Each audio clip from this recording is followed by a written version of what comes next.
আল্লাহ রাসূল সাল্লাল্লাহু আলাইহি ওয়াসাল্লাম হাদিসের মধ্যে এবং আল্লাহ পাক কোরআনের মধ্যে ধর্ম নিয়ে বাড়াবাড়ি করতে নিষেধ করেছে।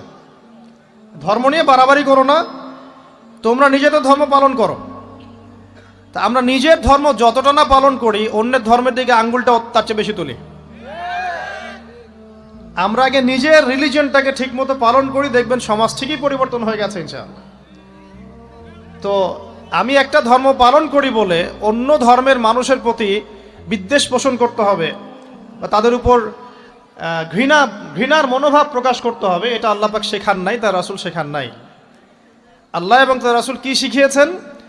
ইসলামের সত্য বিষয়টাকে আপনি সবার সামনে উপস্থাপন করবেন, যার ইচ্ছা হবে সে কবুল করবে, যার ইচ্ছা হবে সে অস্বীকার করবে। যার যার কবরে শেষে যাবে, যার যার হিসেব শেষে দিবে। চাপিয়ে দেওয়ার সিস্টেমটা ইসলামের মধ্যে নাই।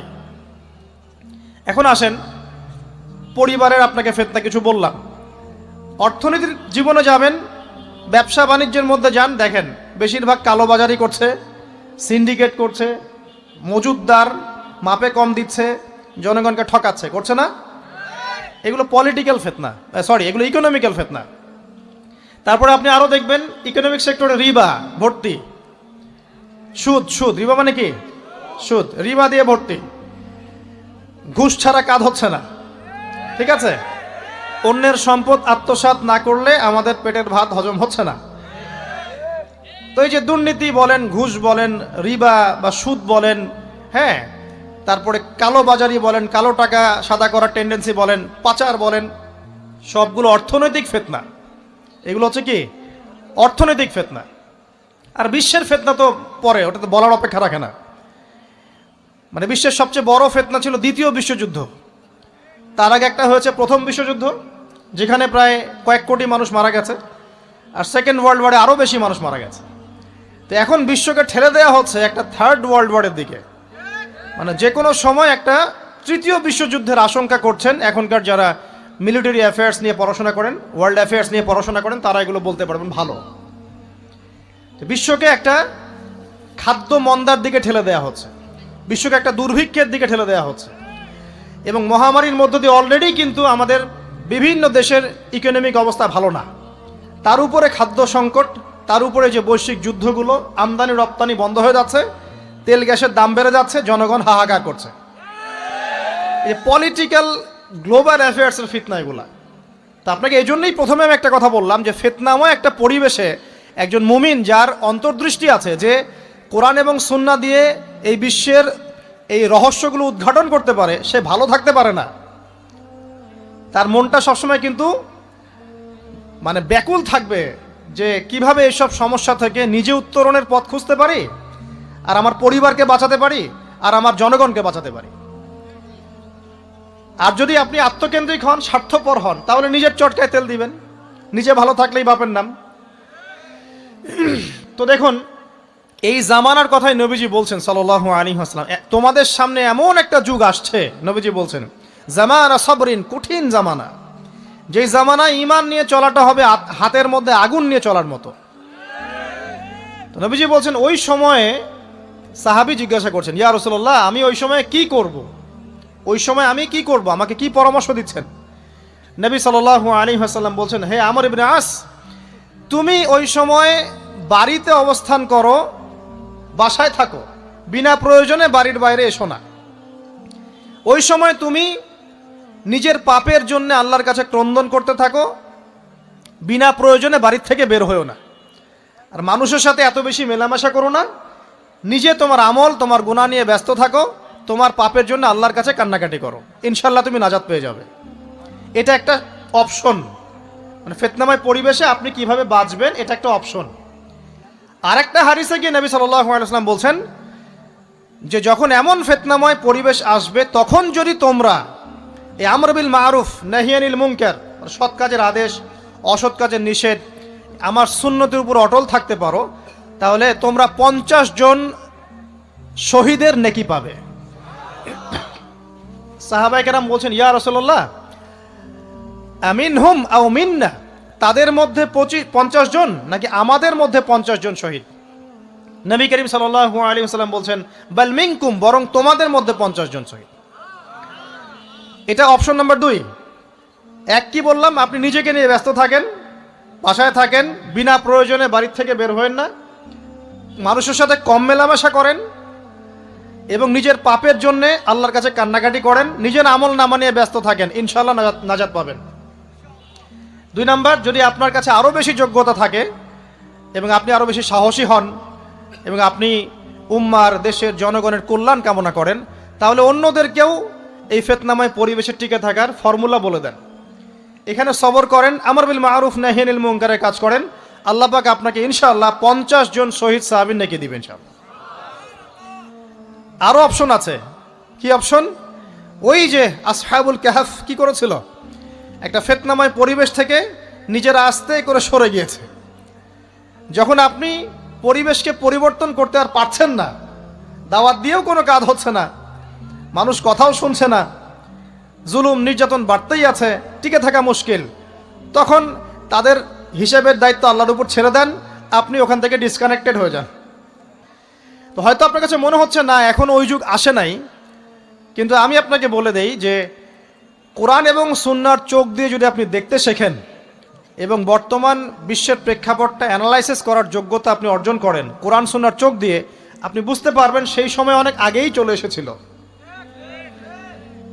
এখন ফিতনা এবং ফাসাদময় এই পরিবেশে আমরা কি করতে পারি, ছোট স্কেলে, বড় স্কেলে না, ছোট স্কেলে। আমি আজকে বড় বিষয় নিয়ে কথা বলতে আসি নাই, কারণ আমি চিন্তা করলাম যে আসলে প্রথমে যদি ব্যক্তিকেন্দ্রিক বিষয়টা ঠিক না হয়, বড় বিষয় আলোচনা করে কোনো লাভ নাই। আগে ব্যক্তি যদি ঠিক না হয়, বড় বিষয় আলোচনা করে আসলে কোনো লাভ নাই, আপনারা বুঝবেনও না, মাথার উপর দিয়ে চলে যাবে। এখন গ্লোবাল অ্যাফেয়ার্স নিয়ে কথা বলে খুব একটা ফায়দা নাই আপনাদের। এখন ইকোনমিক পুরো এই সুদভিত্তিক সিস্টেম আপনি চেঞ্জ করতে পারবেন না, এবং পুরো যে তাগুতি ব্যবস্থা আপনি চেঞ্জ করতে পারবেন না। আপনি কি করতে পারবেন? আপনি নিজেকে পরিবর্তন করতে পারবেন, আপনার পরিবারকে পরিবর্তন করতে পারবেন। এতটুকু আপনার পক্ষে এখন পর্যন্ত সহজ, ঠিক না ঠিক কথা? এটা আপনি এখন করতে পারবেন। তো এটার ফর্মুলা কি? ফর্মুলা ঘাটতে গিয়ে আল্লাহ পাক আমার মাথার মধ্যে একটা হাদিস নিয়ে এসে দিলেন, কারণ আমি বিশ্বাস করি যে আপনারা বলছেন মৌলানা, আল্লামা, আমি আসলে এমন কিছু নই, এই কথাগুলো আসলে আমার সাথে যায় না। আমি নিতান্তই একজন ছোট মানুষ এবং তালেবে ইলম, জ্ঞানের পথের পথযাত্রী, আর আমি তালেবে ইলম হয়ে থাকতে চাই। আমি মুফতি নই, আমি মুহাদ্দিস, মুফাসসির বা এই যে শব্দগুলো আপনারা বলছেন, এমন কিছুই নয়। আসলে কিয়ামতের মাঠে আমি জান্নাতে যেতে পারবো কিনা আমি নিজেই জানি না। যখন কোনো মানুষ নিজেকে অনেক বড় মনে করা শুরু করবে, বুঝে নেবেন সেই ইবলিসের আনুগত্য করা শুরু করেছে আর কি। কারণ ইবলিস বলেছিল আবা ওয়াস্তাকবারা, আমি খলাকতানি মিন নার ওয়া খলাকতাহু মিন তিন, আমাকে সৃষ্টি করেছেন আগুন দিয়ে, আদমকে সৃষ্টি করেছেন মাটি দিয়ে, আমি কেন আদমকে সিজদা করতে যাব? তো এটা ইবলিসের চরিত্র, আবা ওয়াস্তাকবার, সে উদ্ধত হয় এবং অহংকার প্রদর্শন করে। তো আমি মনে করি যে আমি কিছু বলি না, আল্লাহ রাব্বুল আলামিন আমাকে বলার তৌফিক দেন মাত্র, আলহামদুলিল্লাহ। তা আমার মাথায় একটা হাদিস আসছে, সকাল থেকে ঘুরছে। সেটা হচ্ছে, দেখুন, বারা ইবনে আযিব রাদিয়াল্লাহু আনহু থেকে বর্ণিত হাদিসটা আসছে এবং হাদিসটা বিশুদ্ধ। এখান থেকে আমি মূল আলোচনা যাচ্ছি যে একদিন আনসার মানুষদের মধ্যে, আনসার কারা? আমাদের আনসার বাহিনী। আনসার কারা? যারা মুহাজির সাহাবীদেরকে আশ্রয় দিয়েছিল মদিনায়, তাদেরকে কি বলা হয়? আনসার। তাহলে শব্দটা সুন্দর না? তাহলে আমাদের বাহিনীর নামটাও সুন্দর, মাশাআল্লাহ। তো আনসার সাহাবীদের মধ্যে একজন ইন্তেকাল করেছেন, ইন্না লিল্লাহি ওয়া ইন্না ইলাইহি রাজিউন। এখন তাকে দাফন করা হচ্ছে, আর নবী সাল্লাল্লাহু আলাইহি ওয়াসাল্লাম কবরের পাশে চুপ করে বসে পড়লেন। তার বসা দেখা দেখি বাকি সাহাবীরাও তাকে ঘিরে গোল করে বসে পড়লেন। তারা বলছেন, আমরা এমনভাবে এখানে বসেছিলাম যেন আমাদের মাথার উপরে পাখি এসে বসতে পারে, চুপচাপ, কোনো নড়াচড়া নাই। দেখেন রাসূলের সাথে বসার সুন্নত, দেখেন কোরআন এবং হাদিসের মাহফিলে বসার কিন্তু সুন্নত আছে। এখানে বসে দুনিয়াবি এত গল্পগুজব করা যাবে না, এই মোবাইল টোবাইল হাবিজাবি নিয়ে এত ব্যস্ত থাকা যাবে না, দিলের কান দিয়ে শুনতে হবে, ঠিক আছে? আদব আছে, না হলে কথা আপনার উপর তাসির করবে না। তারা এমনভাবে বসেছিলেন যেন মাথার উপরে পাখি বসতে পারে, সুবহানাল্লাহ। এবার নবী করিম সাল্লাল্লাহু আলাইহি ওয়াসাল্লাম বলছেন যে যখন মাইয়েতকে কবরে শোয়ানো হয় তখন সে তাকে দাফন করে যাওয়া ব্যক্তিদের হাঁটার খসখস আওয়াজ শুনতে পায়। এরপরে তাকে যখন শুইয়ে দেওয়া হয়, সে যদি মুমিন ব্যক্তি হয় তাহলে তার মাথার দিকে তার সলাত এসে দাঁড়িয়ে যায়।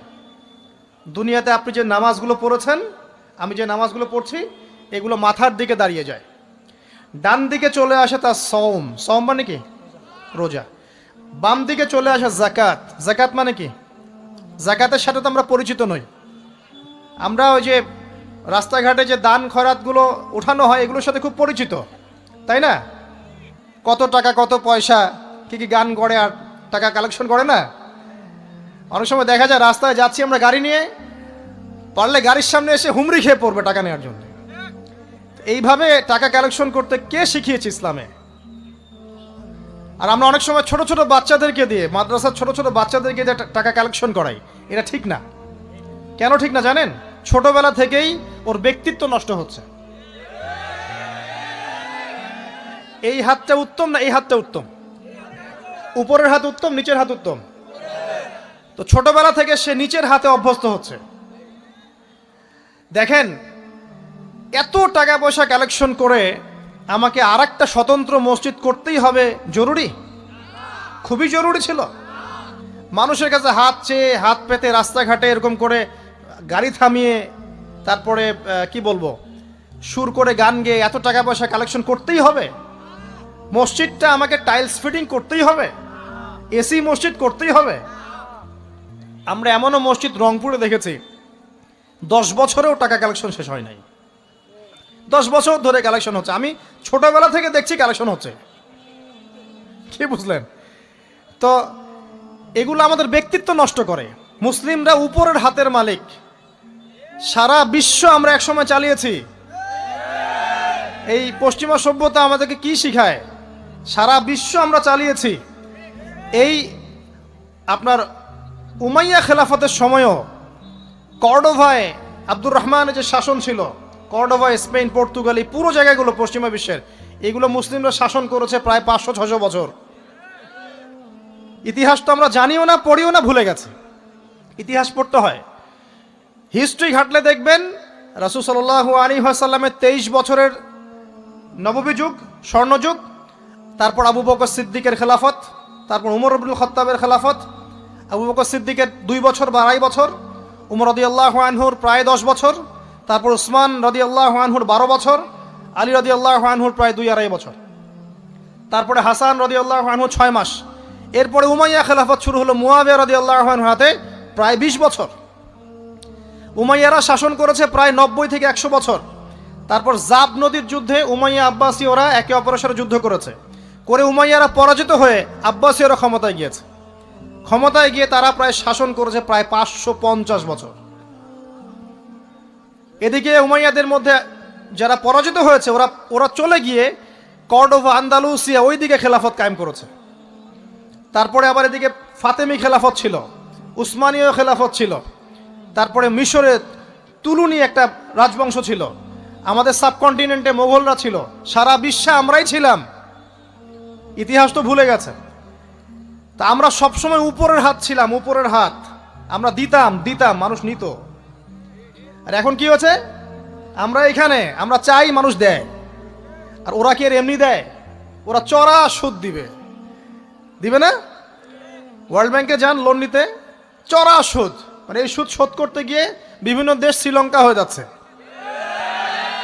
সুদ তো শোধ করতে হবে, এমনি তো আপনাকে আর এগুলো দিবে না।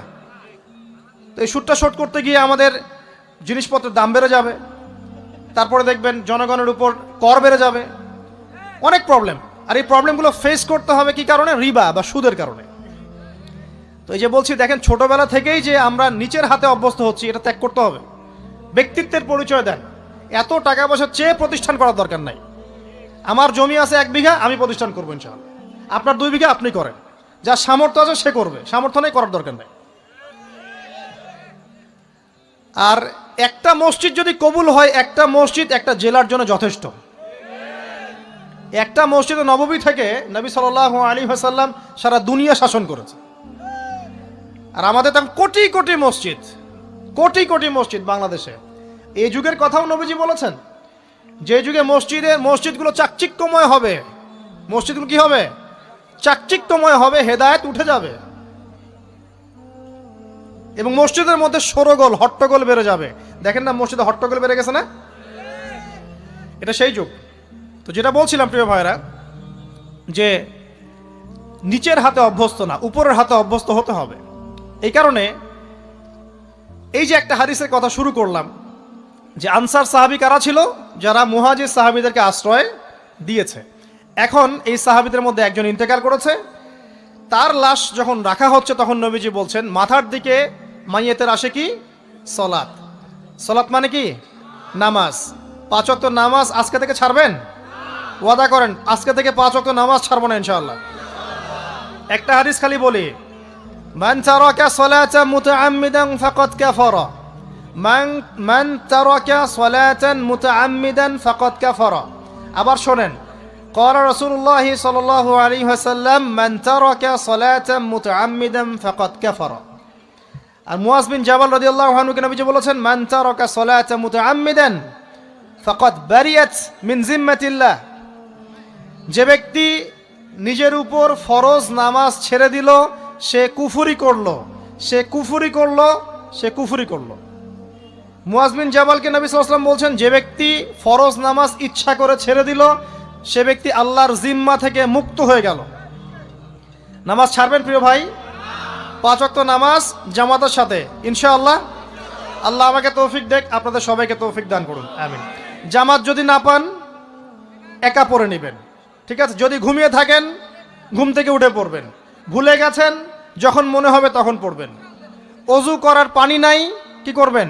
তায়াম্মুম করবেন। তায়াম্মুমেরও কিছু নাই, আপনার কোনো কাপড়ই নাই, সতর ঢাকার কোনো কাপড়ই নাই, কি করবেন? বসে বসে নামাজ পড়বেন ওই অবস্থাতেই। এটা কোনো মাফ নাই, মানে আপনার অজু করার কোনো পানি নাই, তায়াম্মুমের কিছুই নাই, কাপড়ও নাই সতরে, তখনও নগ্ন হয়ে বসেই নামাজ পড়তে হবে, মাফ নাই। যখন শোয়ানো হবে মাথার দিকে কি থাকবে? সলাত। তাহলে আমরা যারা ফরজ সলাত এখন আদায় করছি না আজকে তওবা করেন, বলেন আস্তাগফিরুল্লাহ আল্লাযী লা ইলাহা ইল্লা হুয়াল হাইয়ুল কাইয়্যুম ওয়া আতুবু ইলাইহি। হে আল্লাহ আমরা তওবা করছি, সারা জীবনে যত নামাজ পড়ি নাই এই সমস্ত নামাজ না পড়ার পাপ থেকে তোমার কাছে তওবা করছি। ঠিক আছে? এটা আস্তাগফিরুল্লাহর অর্থ নয়, আমি বাংলায় বললাম। আর যদি নামাজ কাজা করে আদায় করে দিতে পারেন আলহামদুলিল্লাহ, খুবই ভালো হয়।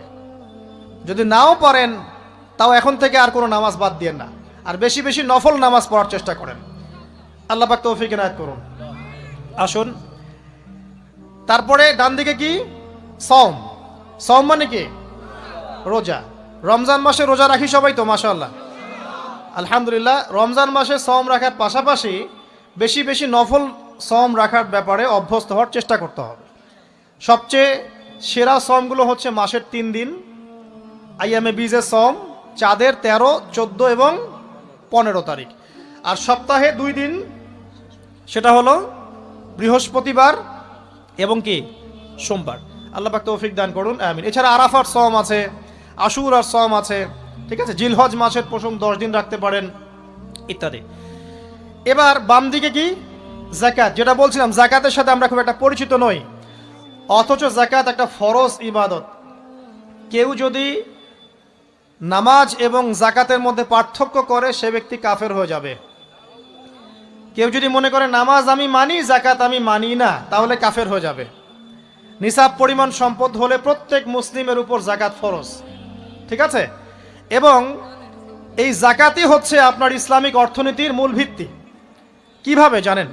ব্যবসা এবং যাকাত এটা কি করে? এটা একটা মার্কেটের মধ্যে সম্পদ ঘুরতে থাকে। আমি বুঝাচ্ছি আপনাকে।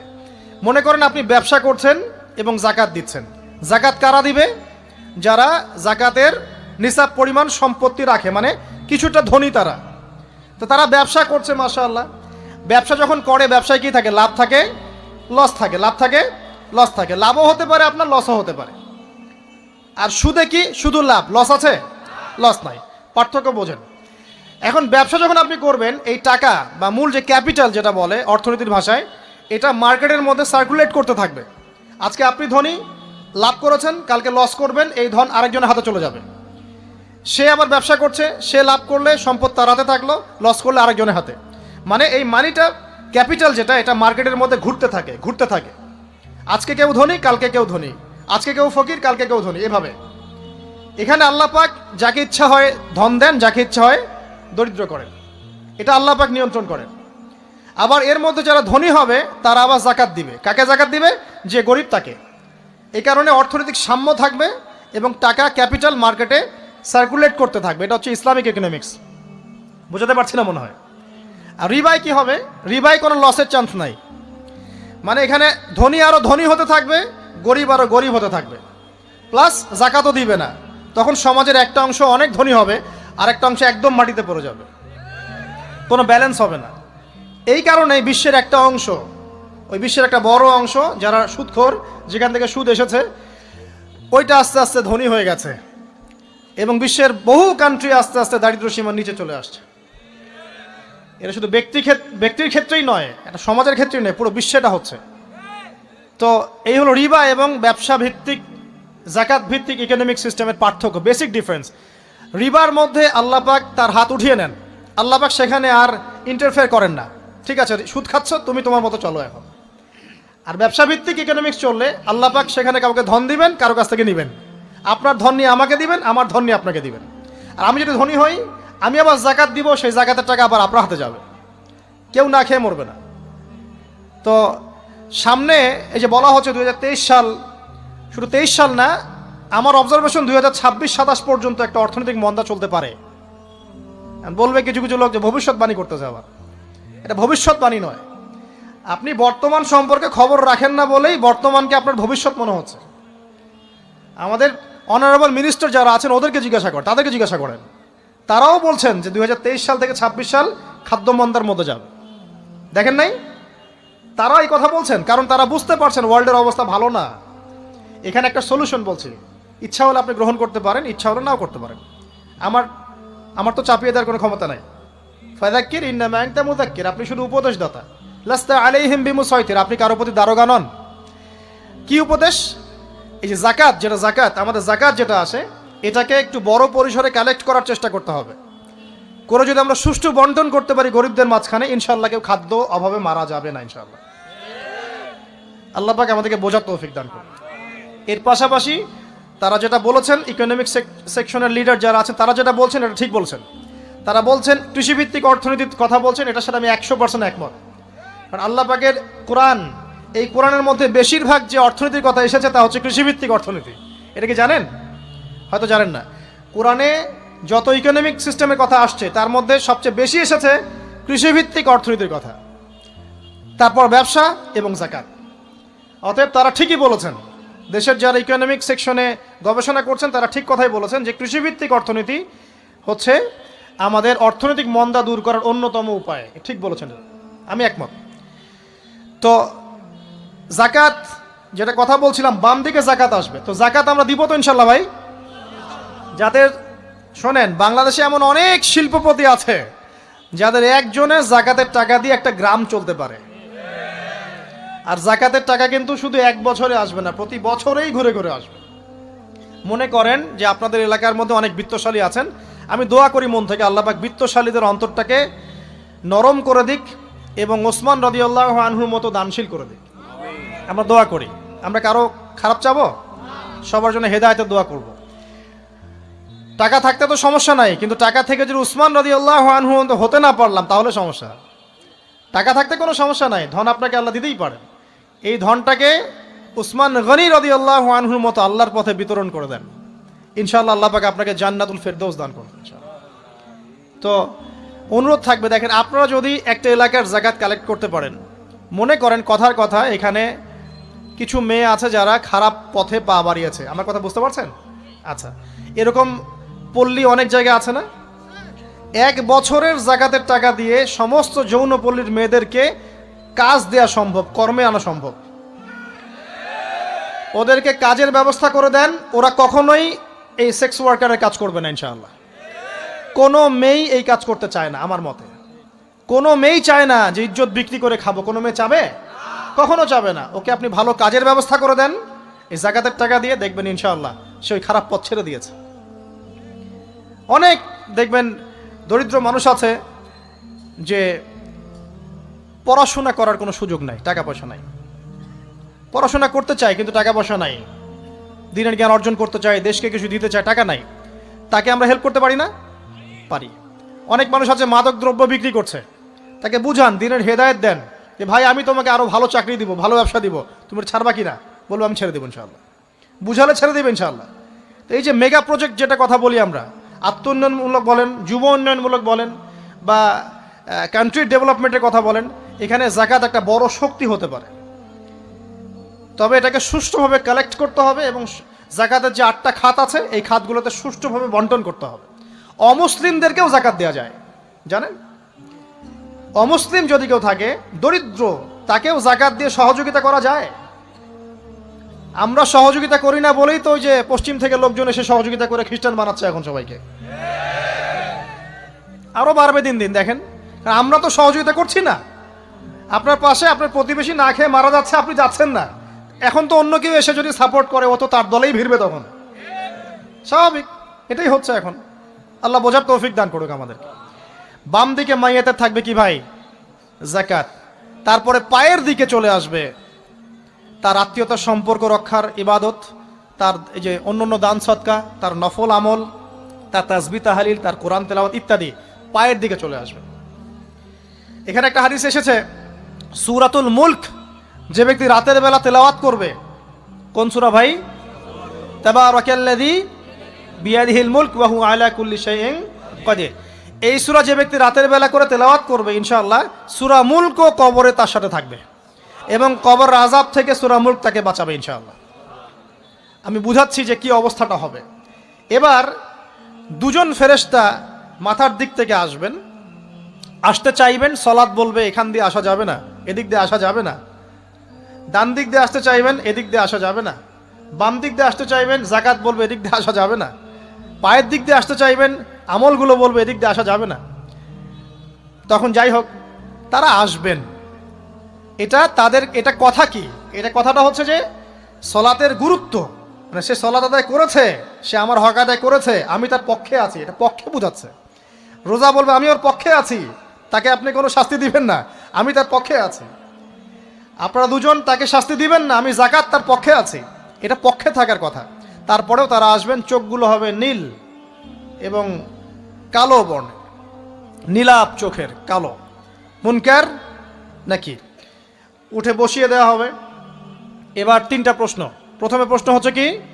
মান রব্বুক, তোমার রবকে? তখন মুমিন বান্দা বুক ফুলিয়ে বলবে রব্বি আল্লাহ, আমার রবকে আল্লাহ। পৃথিবীতে যে ব্যক্তি আল্লাহর সাথে শিরিক করে নাই, আল্লাহর তাওহীদের উপর থেকেছে এবং তার উপরে মৃত্যুবরণ করেছে, ইনশাআল্লাহ সে ব্যক্তি এর উত্তর নির্দ্বিধায় দিতে পারবে ইনশাআল্লাহ।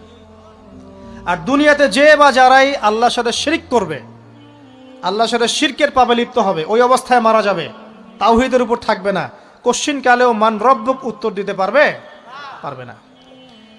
তারপরে প্রশ্ন হয়ে যাবে মা দীনুক, তোমার দিন কি ছিল? মুমিন বান্দা উত্তর দিবে কি? দিন ইয়াল ইসলাম, আমার দিন ছিল ইসলাম। এখানে শুনে রাখেন, পৃথিবীতে যারা ইসলামকে পরিপূর্ণরূপে পালন করবে তারাই এই উত্তর দিতে পারবে ইনশাআল্লাহ। যারা ইসলামকে ঠাট্টা বিদ্রুপের, হাসি তামাশার পাত্র বানিয়েছে, মন চাইলে কিছু করি, মন চাইলে কিছু করি না, সহজগুলো একটু আমল করি, বাকি কিছুর আমল ধারি না, হ্যাঁ, নামাজ পড়ি, সুদ ছাড়তে পারি না, ঠিক আছে, বছর বছর ওমরা করি, এদিকে ঘুষ দুর্নীতি ছাড়তে পারি না, ইসলামকে ঠাট্টা তামাশার পাত্র বানিয়েছে, এরা কোশ্চিনকালে উত্তর দিতে পারবে না মা দীনুক। দিনে উদখুলু ফিস সিলমি কাফা, পরিপূর্ণরূপে ইসলামে প্রবেশ করতে বলেছেন আল্লাহ রাব্বুল আলামিন। যারা পরিপূর্ণরূপে ইসলামে প্রবেশ করবে এবং ইসলামের প্রতিটা মৌলিক বিধান মেনে চলবে, ইনশাআল্লাহ তারা এর উত্তর দিতে পারবে। এরপরে আসবে 3য় প্রশ্ন। নবী সাল্লাল্লাহু আলাইহি ওয়াসাল্লামকে দেখানো হবে। যখন দেখানো হবে তখন সূর্য যখন ডুবে যায়, যে দৃশ্যটা আমরা দেখতে পারি না, ওই দৃশ্যটা ভেসে উঠবে এবং মুমিন বান্দা অস্থির হয়ে যাবে, বলবে আমাকে ছেড়ে দাও, আমি নামাজ পড়বো। সুবহানাল্লাহ। কারণ তার কাছে মনে হবে যে আসরের ওয়াক্ত হয়ে গেছে, আসরের ওয়াক্ত হয়ে গেছে, আসরের ওয়াক্ত চলে যাচ্ছে, আমাকে নামাজ পড়তে হবে। চিন্তা করেছেন? ওই যে একটা হাদিস আছে না, যে 7 শ্রেণীর মানুষকে আল্লাহ রাব্বুল আলামিন আরশের ছায়া ছায়া দিবেন, তার মধ্যে এক শ্রেণীর মানুষকে যার অন্তর মসজিদের সাথে ঝুলে থাকে, তার মন মসজিদের সাথে ঝুলেছিল, এই সূর্য ডুবে গেল বলে আমাকে ছেড়ে দাও, আমি নামাজ পড়তে যাব। তখন ফেরেশতারা বলবেন, তোমাকে নামাজ পড়তে দেয়া হবে, তবে তার আগে তুমি এর উত্তর দাও। কি উত্তর? এই ব্যক্তির দিকে তাকাও। তখন নবী সাল্লাল্লাহু আলাইহি ওয়াসাল্লামকে দেখানো হবে, সাল্লাল্লাহু আলাইহি ওয়াসাল্লাম দরুদ পড়বেন, বলা হবে যে এই ব্যক্তির সম্পর্কে তোমার কি ধারণা? মান হাযা রাজুল বুইসা ফীকুম, এই ব্যক্তি কে, যাকে তোমাদের কাছে পাঠানো হয়েছিল? মুমিন ব্যক্তি নির্দ্বিধায় বলে দিবে যে তিনি হচ্ছেন আমার নবী মুহাম্মদুর রাসূলুল্লাহ সাল্লাল্লাহু আলাইহি ওয়াসাল্লাম। দেখুন, পৃথিবীতে যে বা যারাই নবী সাল্লাল্লাহু আলাইহি ওয়াসাল্লামের সুন্নতের উপর আমল করবে, ইনশাআল্লাহ সে তার উত্তর দিতে পারবে। দুনিয়াতে যারা নবীর সুন্নতের 5 পয়সা পরোয়া করছে না, তার আদর্শের 5 পয়সা দাম দিচ্ছে না, তারা কোশ্চিনকালে উত্তর দিতে পারবে না। নাম হতে পারে আব্দুর রহমান, আব্দুর রহিম, নবীর সুন্নতের ধার ধারে না, তারা উত্তর দিতে পারবে না। তো নবীর সুন্নতের গুরুত্ব কত গভীর, এটা আমাদেরকে এখান থেকে বুঝতে হবে। তাই প্রিয় যুবক ভাইরা, মুসলিম ভাইরা, আমাদের জীবনটাকে নবীর আদর্শ এবং সুন্নতে ঢেলে সাজাতে হবে। সকাল থেকে সন্ধ্যা পর্যন্ত প্রতিটা কাজ করব কার তরিকায়? রাসূলের তরিকায়। নামাজ পড়ব তার তরিকায়, রোজা, সিয়াম, হজ, জাকাত, আমল, মুআমালাত, আখলাক সব কার তরিকায়? নবী সাল্লাল্লাহু আলাইহি ওয়াসাল্লামের তরিকা অনুযায়ী ইনশাআল্লাহ। আল্লাহ পাক তৌফিক এনায়েত করুন, আমিন। এবার ফেরেশতা দুজন জিজ্ঞাসা করবেন অবাক হয়ে, যে তুমি কিভাবে এটা জানলে? তুমি কিভাবে এই 3টা প্রশ্নের উত্তর দিতে পারলে? কারণ বেশিরভাগ মানুষ তো উত্তর দিতে পারবে না, বেশিরভাগ মানুষই এই উত্তর দিতে পারবে না। কারণ কিয়ামতের মাঠে 1999 জন মানুষ জাহান্নামে যাবে, নাউজুবিল্লাহ।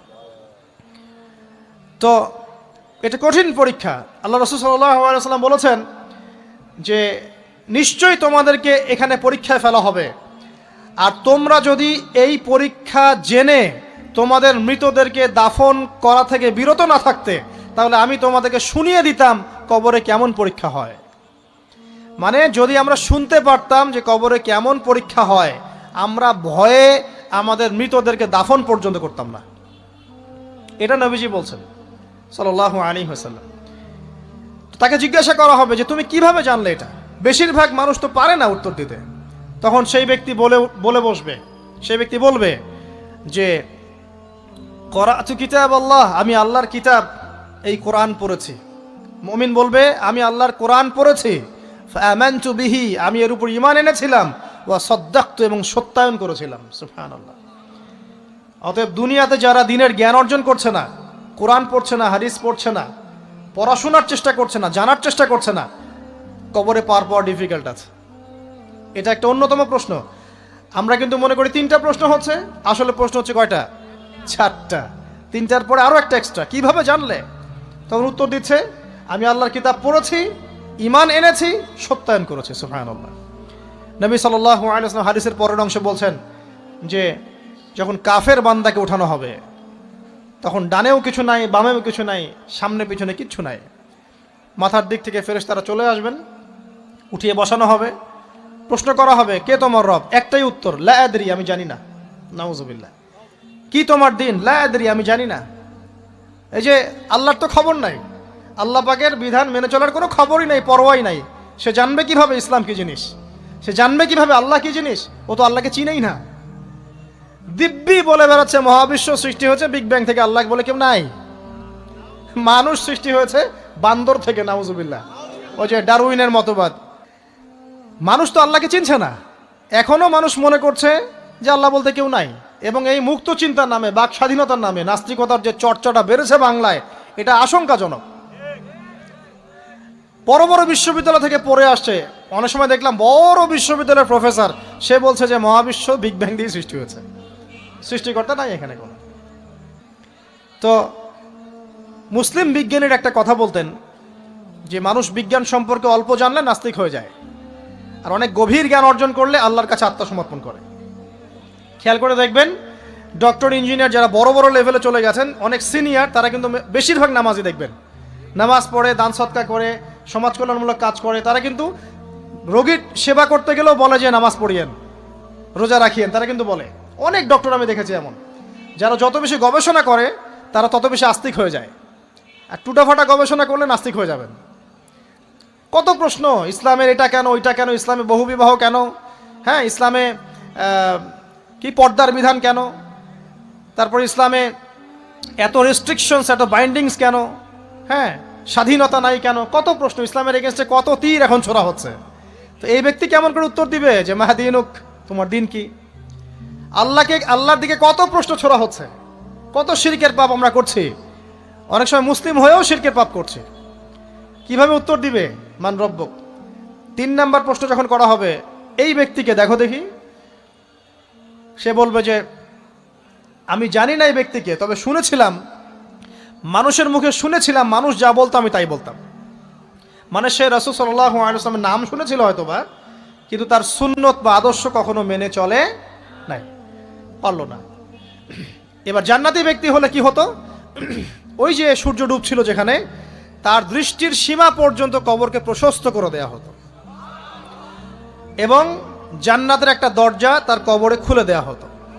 এটা কিভাবে করা হবে সেটা আল্লাহ পাক জানেন, এটার ব্যাখ্যা করার জ্ঞান আল্লাহ আমাদেরকে দেন নাই। যেই মানুষের ক্ষুদ্র জ্ঞানে মানুষ ব্যাকটেরিয়া ভাইরাস নিয়ে গবেষণা করতে হিমশিম খেয়ে যায়, সে মহাবিশ্বের স্রষ্টা নিয়ে কিভাবে গবেষণা করবে?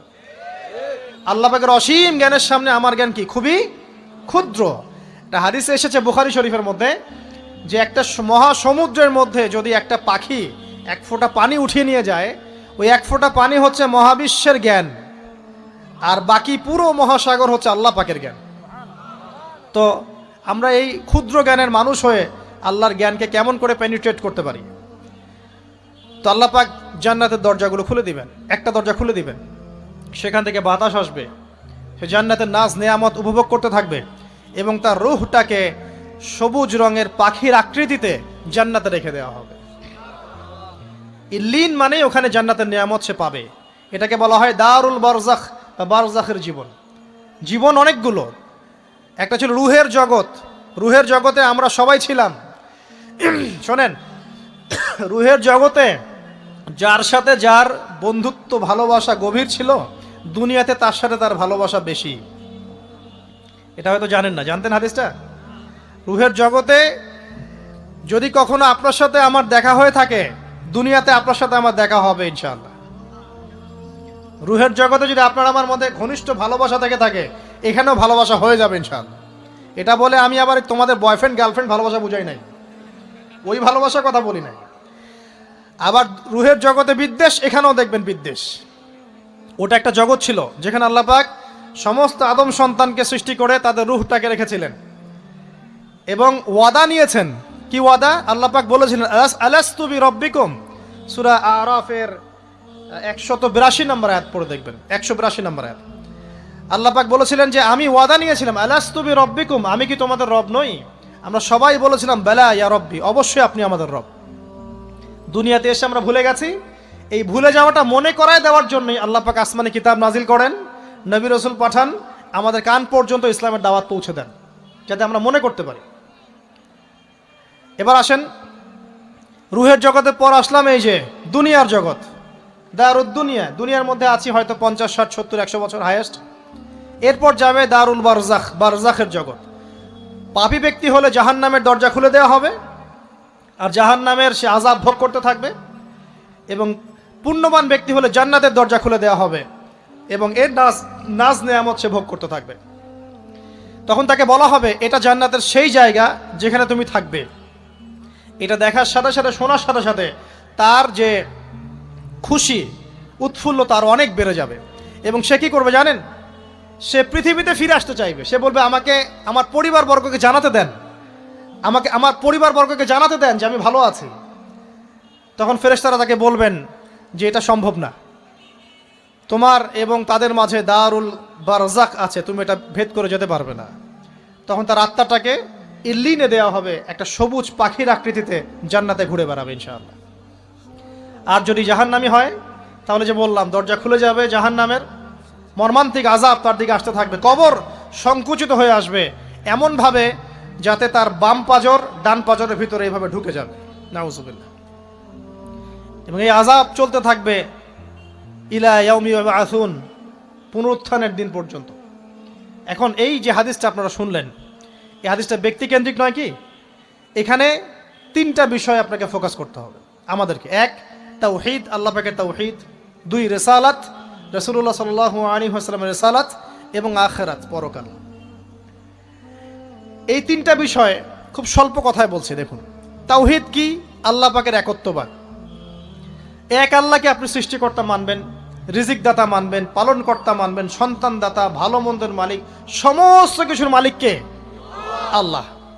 আল্লাহ আল্লাহ আমাকে বাঁচিয়ে রেখেছেন, আল্লাহ আমাকে মৃত্যু দিবেন, আল্লাহ আমাকে রিজিক দেন, আল্লাহ আমাকে সন্তান দিবেন, আল্লাহ আমার ভালোর মালিক, আল্লাহ মন্দের মালিক, আল্লাহ সমস্ত কিছুর মালিক। এই কনসেপ্ট পরিষ্কার থাকবে, লা ইলাহা ইল্লাল্লাহ পরিষ্কার থাকবে। সমস্ত বিষয় কার পক্ষ থেকে? আল্লাহর পক্ষ থেকে। এই তাওহীদ, সংক্ষিপ্ত কথায় বললাম তাওহীদ। এর মধ্যে তিনটা ক্লাসিফিকেশন আছে: রুবুবিয়্যাত, উলুহিয়্যাত, আসমা ও সিফাত। এটা আপনারা কিতাবুত তাওহীদ বই থেকে পড়ে নিয়েন।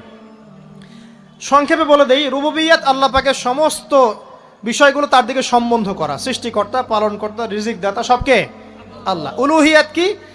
দুনিয়াতে এসেছি আল্লাহ পাকেরই দাসত্ব করতে হবে, অন্য কারো দাসত্ব চলবে না, তাওহীদ উলুহিয়্যাত। আসমা ও সিফাত কি? আসমা সিফাত মানে হচ্ছে আল্লাহ পাকের নাম গুণাবলীগুলো আছে। আল্লাহ পাক রহমান, আল্লাহ পাক রাহিম, আল্লাহ পাক রাজ্জাক, হ্যাঁ, আল্লাহ পাক গফুর, আল্লাহ পাক শদীদুল ইকাব। সমস্ত গুণাবলী কার? আল্লাহর। এই হলো আসমা ও সিফাত। আল্লাহ পাক যেমন, আল্লাহ পাক তেমন, আল্লাহ পাক নিজের মতো, কারোর সাথে তুলনীয় নন। হুয়াল্লাহু আহাদ, একক। আল্লাহুস সামাদ, তিনি অমুখাপেক্ষী। লাম ইয়ালিদ ওয়া লাম ইউলাদ, তিনি জন্ম দেননি, জন্মিতও নন। ওয়া লাম ইয়াকুল লাহু কুফুয়ান আহাদ, তার সমতুল্য আর কিছুই নাই। আল্লাহ থেকে সব কিছু হয়, এটাই হলো তাওহীদ। এখন এর অপোজিশন কি? শিরক। তাওহীদের বিরুদ্ধে গেলে কি হয়ে যাবে? শিরক। কেউ যদি মনে করে যে আল্লাহ ছাড়া কেউ আমাকে জীবন দিতে পারে, আল্লাহ ছাড়া কেউ আমাকে মারতে পারে, আল্লাহ ছাড়া কেউ আমাকে রিজিক দিতে পারে, অথবা আল্লাহ ছাড়া কেউ সন্তান দিতে পারে, আল্লাহ ছাড়া অন্য কারো কাছে কেউ যদি দোয়া করে, আল্লাহ ছাড়া অন্য কারো জন্য নজর মানত করে, আল্লাহ ছাড়া অন্য কারো নামে কসম খায়, আল্লাহর হালালকে হারাম করে দেয়, আল্লাহর হারামকে হালাল করে নেয়, ঠিক আছে? আল্লাহ থেকে শুভ অশুভ আসে না, শুভ আল্লাহর পক্ষ থেকে আসে, অশুভ শয়তানের পক্ষ থেকে আসে, এমনও যদি কেউ মনে করে। শুভ অশুভ দুটোই আল্লাহর পক্ষ থেকে আসে, কিন্তু কেউ যদি মনে করে না শুভগুলো আল্লাহর পক্ষ থেকে, অশুভগুলো শয়তানের পক্ষ থেকে, এমনও যদি মনে করে, শিরক হয়ে যাবে। মুসলিমরা চলাফেরায় শিরক করছে। এখন মুসলিমরা আল্লাহ ছাড়া অন্য কারো কাছে চাচ্ছে, মুসলিমরা অনেকে কবরে সেজদা করছে, মুসলিমরা অনেকেই মৃত মানুষের কাছে দোয়া করছে, হাতে বালা পরে আছেন, খোলেন না। কেন খোলেন না? ভয়ে যদি আপনার ক্ষতি হয়, শিরক। মুসলিমরা দেখবেন আগুনের সামনে মাথা নত করছে, মুসলিমরা এখন মেডিটেশন করে, ধ্যান করে, মুসলিমরা জিনকে তাবে করতেছে। অনেক সময় দেখা যায় মুসলিমরা জাদু করতেছে, জাদুবিদ্যা, কুফরি কালাম করছে না? করছে। সবই শিরক, সবই শিরক। মুসলিমরা দেখবেন আল্লাহর হালাল যেগুলো আছে এগুলোকে হারাম করে ফেলছে, আবার অনেক সময় আল্লাহর হারামগুলোকে হালাল করে নিচ্ছে। সুদ কি ভাই? এখানে ফরজ, হালাল করে নেওয়া হয়েছে। মদ কি? তোমাদের কাছে তো ওয়াজিব, না খাইলে ঘুম হয় না। তো এই যে আল্লাহর হারামগুলোকে কি করছি আমরা? হালাল করে ফেলছি, এটাও শিরক, কুফরি একটা। তো এক কথায় তাওহীদের উপর যারা থাকবে, মান রব্বক উত্তর দিতে পারবে ইনশাআল্লাহ। যারা শিরক করে ফেলবে ওই অবস্থায় মারা যাবে, মান রব্বক উত্তর দিতে পারবে না। আমার কথা কি বোঝা যাচ্ছে? আমি সহজ করার চেষ্টা করছি, কিন্তু হয়তো পারছি না, এটা আমার ব্যর্থতা। তো এক কথায় যদি আমরা কবরের প্রথম প্রশ্নের উত্তর দিতে চাই, তাহলে আমাদেরকে অবশ্যই তাওহীদের উপর থাকতে হবে, শিরকে যাওয়া যাবে না। প্রিয় ভাইরা, শিরকের পাপ থেকে আজকে তওবা করে ফেলবেন। আল্লাহ জেনে না জেনে জীবনে যত শিরক করেছে আল্লাহ মাফ করে দাও, আমিন। এবং আগামী দিনগুলোতে শিরকের পাপে লিপ্ত হয় না। প্রিয় ভাইরা, যদি আপনার আমল নামায় আসমান জমিন সমানও পাপ থাকে, শিরকের পাপটুকু না থাকে, আল্লাহ পাক আপনার পুরো পাপ মাফ করতে পারবেন ইনশাআল্লাহ। আল্লাহ পাক বলেছেন, মেরাজের রাতে নবী সাল্লাল্লাহু আলাইহি ওয়াসাল্লামকে আরশে আজিমের কাছে উঠিয়ে নিয়ে আল্লাহ পাক 3টা ওহী করেছেন। কয়টা ওহী? একটা ছিল 5 ওয়াক্ত নামাজ, ঠিক আছে? 2 নাম্বার হচ্ছে সূরা বাকারার শেষের 3টা আয়াত। 3 নাম্বার একটা ওয়াদা, একটা প্রতিশ্রুতি। সেটা কি? হে মুহাম্মদ সাল্লাল্লাহু আলাইহি ওয়াসাল্লাম, তোমার উম্মতের মধ্যে কেউ যদি আসমান জমিন সমান পাপ নিয়ে আমার সামনে হাজির হয়, কিন্তু আমার সাথে কাউকে শরিক না করে, শিরিক না করে, তাহলে আমি আল্লাহ তার সামনে আসমান জমিন সমান ক্ষমা নিয়ে হাজির হব, মানে মাফ করে দেওয়া হবে ইনশাআল্লাহ। অতএব শিরকের পাপে যায়েন না, ইনশাআল্লাহ জান্নাতে যাওয়া যাবে। যে ব্যক্তি মন থেকে একবার লা ইলাহা ইল্লাল্লাহ পড়েছে, সমস্ত বিষয় আল্লাহর দিকে সোপর্দ করে, তার অন্যান্য অনেক পাপ থাকতে পারে, আল্লাহ পাক চাইলে সব পাপ মাফ করতে পারে। অতএব মান রব্বকে উত্তর দিতে চাইলে শিরকের পাপে যাওয়া যাবে যাবে না। আধুনিক শিরকের মধ্যে সবচেয়ে ভয়ঙ্করটা হচ্ছে এটা, যে আমরা আল্লাহর হালালকে হারাম করে নিচ্ছি, হারামকে আবার হালাল করে ফেলছি। এখানে যায়েন না। সব কিছু আল্লাহ থেকে আসে, দোয়া আল্লাহর জন্য করবেন, নামাজ আল্লাহর জন্যে, সব কিছু ইবাদত আল্লাহর জন্যে, দিনই ইলম অর্জন আল্লাহর জন্যে।